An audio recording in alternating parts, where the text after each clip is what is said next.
Hey, good afternoon, everybody. Welcome to another Daily Market Report brought to you by Mike Bjork. Today is Friday, February 15th, and I hope you guys had a wonderful Valentine's Day yesterday. And for those of you who get to enjoy a long weekend coming up with the celebration of President's Day on Monday, so that brings us also to the point where I won't see you guys till next on Tuesday when the market opens back up on Tuesday.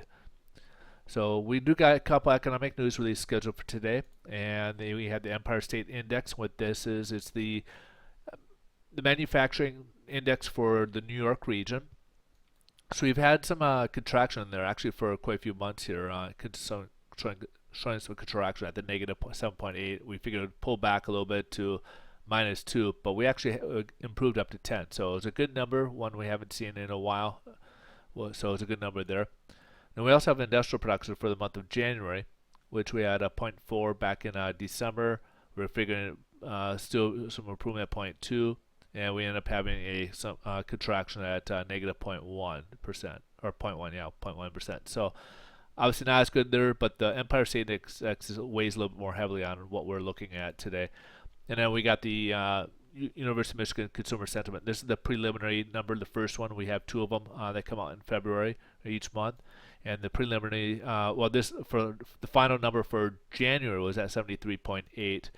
They figured it would go up a little bit in February. That would improve a little bit, and it did. It came in a little better than forecast at 76.3. So the Empire State Index was an important index to look at, and the consumer sentiment are two of the items that we kind of really weigh a little bit more as to where the stocks and the bonds are going to be pulled.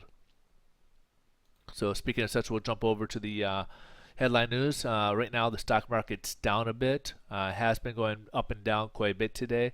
It was up as we had the index with the manufacturing news and consumer sentiment.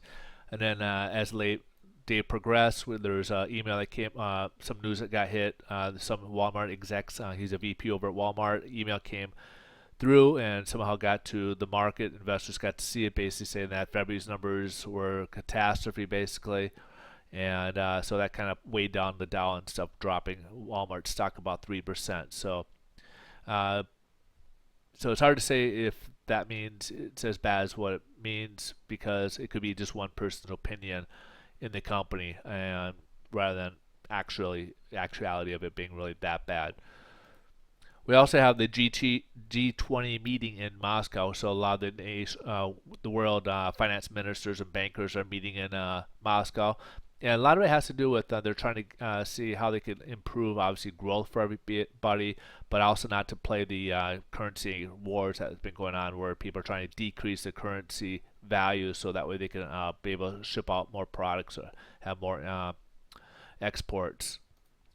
And then also there's concerns about the sequester with the budget cuts. So that's another item to note, that there's kind of have people on edge, as we had talked about since January. And then also some of the stock markets, since it's been on such a long run, they're kind of thinking that it might be in an overbought position and afraid to be able to put too much money into the stock market due to a correction being overdue, and don't want to be caught at buying high. So we might be kind of forced to, on the equity market, it might be actually forced into a correction, which is due for approximately a 10% correction here. So let's jump over to the bond market, see how this is all playing out.